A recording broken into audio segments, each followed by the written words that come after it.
up, guys? The Bench Buddies are back, and it's another week of our MLB Power Rankings here. We're on week 8 already, and we're going to get right into it here. But before we start talking about the video, make sure you guys hit that subscribe button. Get us to 500 when we do our huge giveaway.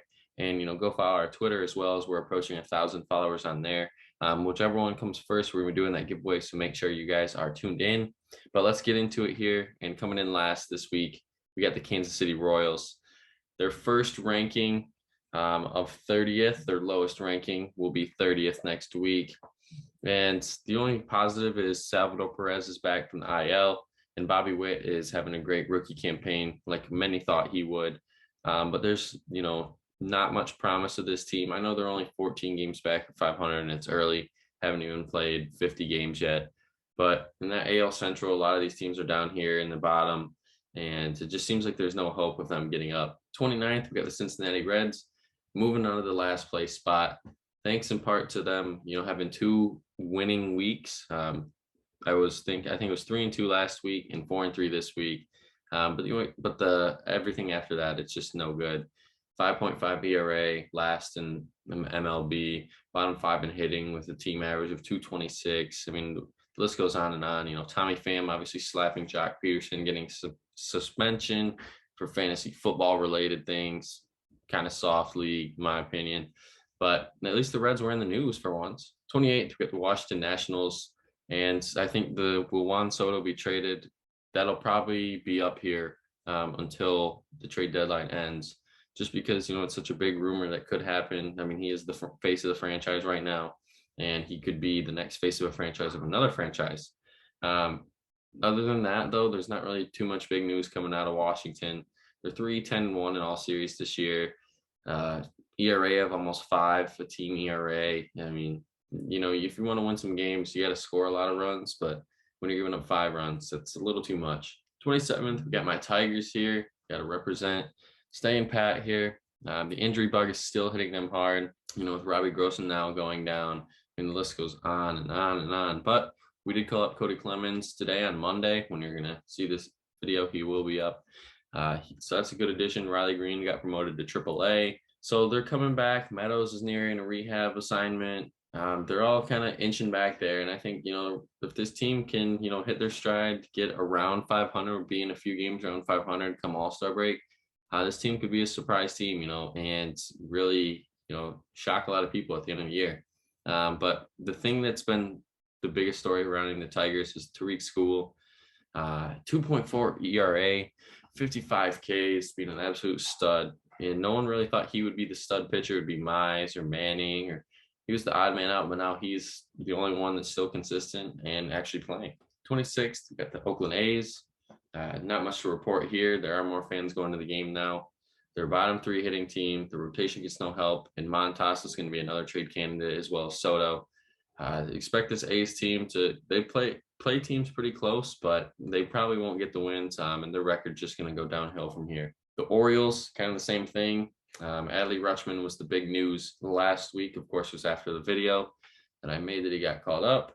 But through his first week, 167 average, no home runs, no RBIs. It's early. I mean, no reason for panic there. He's the #1 prospect in baseball for a reason. And on a very good note, Trey Mancini is having a bounce back year, almost a 300 average through these 49 games. And those are just things you love to see, after him surviving what he's been through this last few years. Him just absolutely coming out here and dominating. 24th, we got the Pittsburgh Pirates. Lost 3 games this week by a total of 4 runs. Yes, 4 runs. That's never a good way to win. Flip the script there. That's 3 extra wins, 3 losses off the record, and they're 22-24. But unfortunately, it's not how it works. And then player-related news here. I think a trade candidate that will be floated around is Jose Quintana. He's had a few, bad years recently, but this year he's really putting it together. 2.15 ERA, 38 Ks. And if you're a Pirates fan, hopefully you can get, a player or 2 for Quintana. 23rd, we got the Seattle Mariners. This team has free-falled out of the top 10 in, I believe, 2-3 weeks. I can't remember when I had them in there, but it's not been looking good. 3-7 their last 10, 9-18 this month. May has been terrible to them, and I believe they'll probably lose tomorrow just because. But Ty France is the only positive note still coming out of Seattle right now. He's hitting 342, 35 RBIs. I mean, home runs, I think it's double digits now. And he kind of came out of nowhere this year, and he's really put Seattle on the map and kind of kept them in a lot of games this year. 22nd, we got the Cubs. They're very inconsistent. No one had any expectations coming in.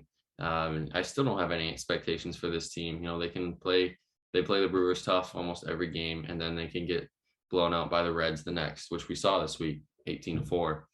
And Ian Happ has been their best hitter, hitting 260.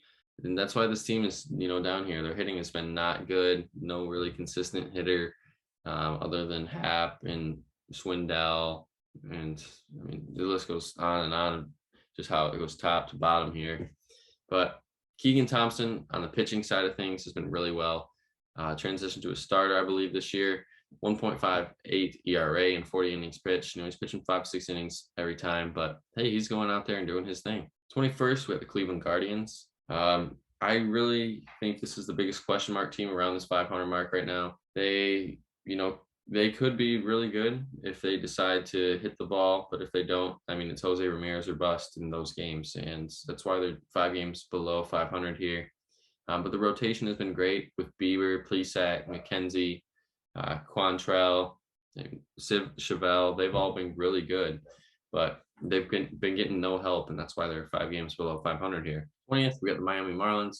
This team has stayed pat around the 17-21 ranking, kind of right where I thought they would be, in the mix, not too far out of it, but just they need that special push or edge. If this team's still competitive around the playoff time, I still don't think they're going to be buyers or sellers.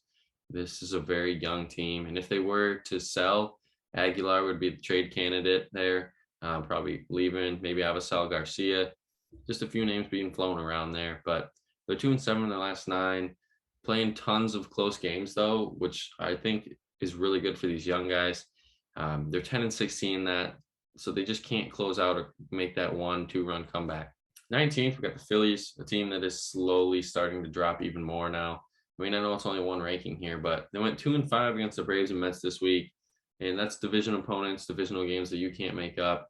You need to be, 3-4 at worst. And unfortunately, they just didn't get it done this week. But the DH is helping Harper, obviously thanks to the new rules this year.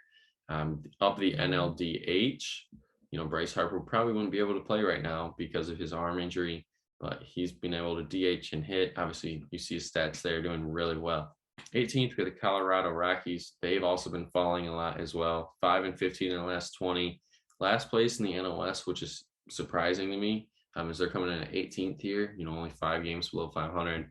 But the hot starts from the veterans with CJ Cron, obviously tearing it up there. You can see his stats, and Iglesias hitting out of this world. Never seen him hit above 300 in my life. Couldn't bet that on anything that'll finish that way, but at least he's getting off to a good start. 17th, we got the Arizona Diamondbacks, 5-11 in their last 16. They're falling as well, 2-9 in 11 games versus the Dodgers, and that's where you're going to have to make your money if you want to be competitive in that NL West. If you can go 500 against the Dodgers, then you're going to be a solid team, but they're starting to fall into that bottom 10 category of all the teams here. As you can see, they're bottom 10 in almost every stat, but they still find ways to get it done, and that's all that matters at the end of the day. 16th, we got the Texas Rangers. Not much to report here, except they are kind of getting hot. 9-5 in the last 14. Marcus Semien is slowly picking it up, finally hit his first home run last week, and I think he's a candidate that's going to have a big June. Picked him up in fantasy, so hopefully that pays out for me. 15, we got the Braves. Pitching staff has been subpar, could be a little better. We thought they would be doing better, but Dansby Swanson has been doing great as well, hitting 270 with 24 RBIs, and he's kind of been the guy that's held this team together in that bottom tier of the lineup. 14th, we got the Red Sox moving up a few, 9-3 in their last 12, and when you combine JD and Devers' stats there, you get a 362 average, 16 home runs and 49 RBIs. Obviously, that's a good punch coming out 3-4 hole. And then he adds Story and Verdugo and all their guys. This team, don't sleep on these Red Sox here, because I think this can be a very dangerous team after the All-Star break if they add a few pieces. Don't forget they're also missing Chris Sale as well, and when he gets back, obviously that's a huge factor. 13th, get the White Sox. Not much to report other than They have a minus 45 run differential, besides being 500, which is kind of surprising there. And they're also a bottom 5 team in runs, on base, and slugging. So this team, obviously, the rotation must be really well, and they're doing pretty good this year. That's why they're here at 500. 12th, falling out of the top 10, are the San Francisco Giants.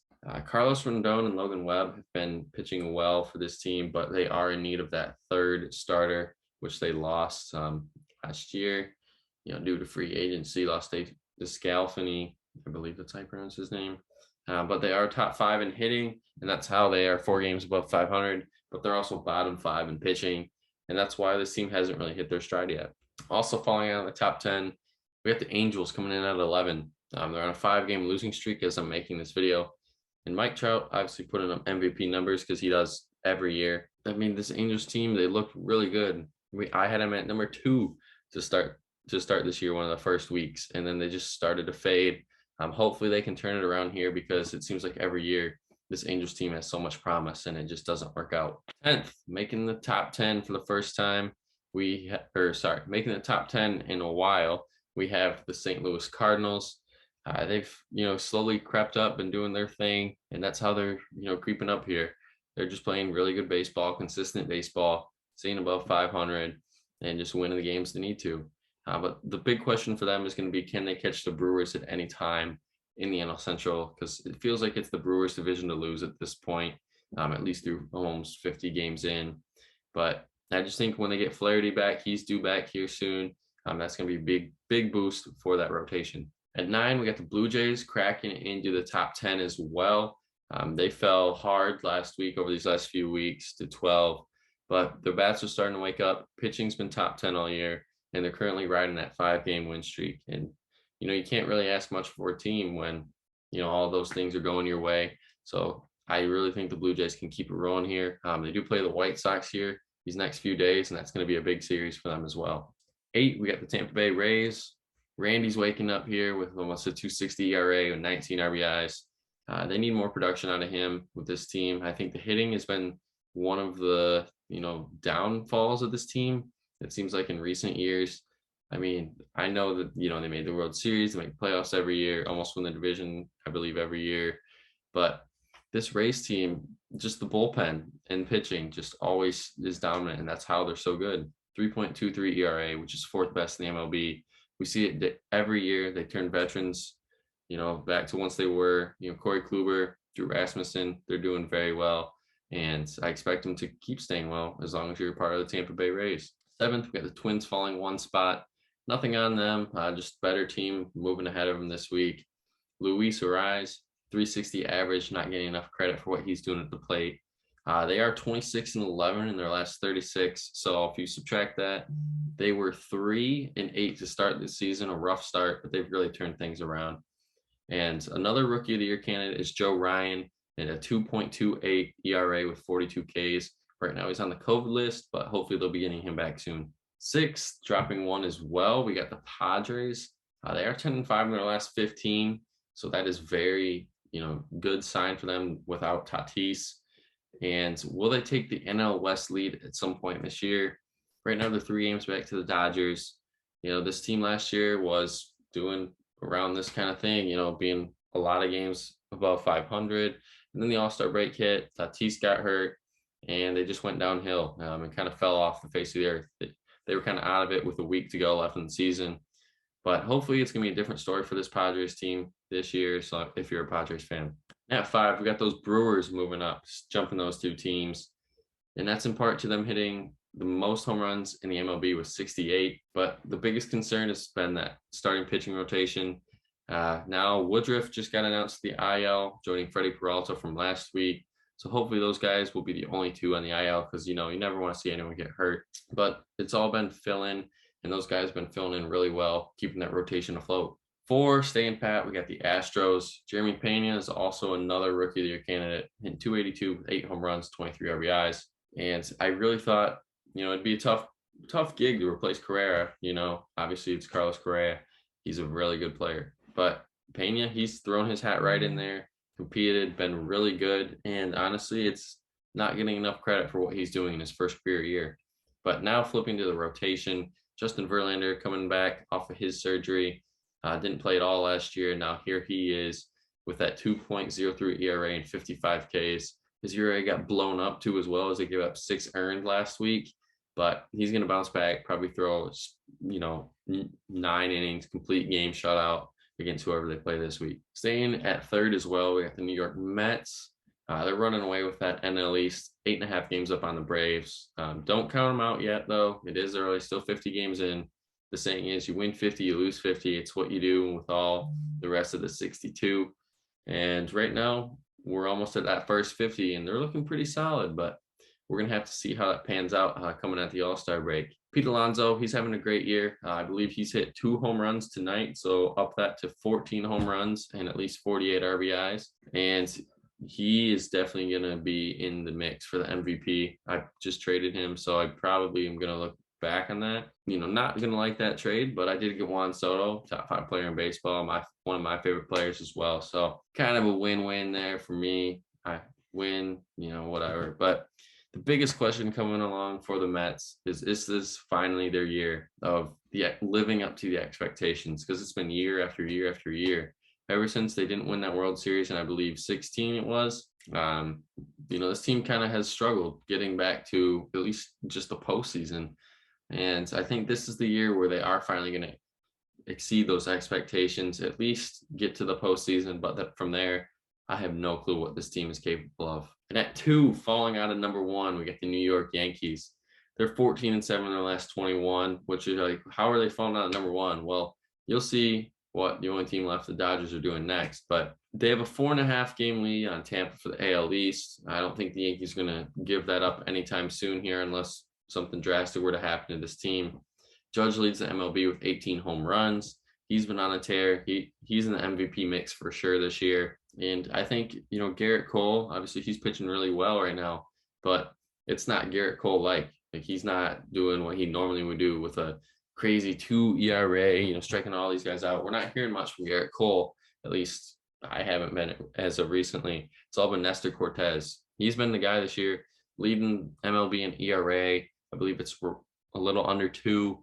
He's going off, and he's been a really good, player this year, starting pitcher for the Yankees. At 1, we got the Los Angeles Dodgers. This is their 6th time being number 1 this year.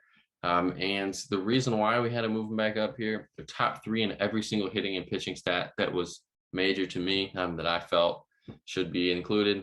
13-2 in their last 15, and you can't beat that when you're a top 3 team. Your lowest ranking this year has been 3rd.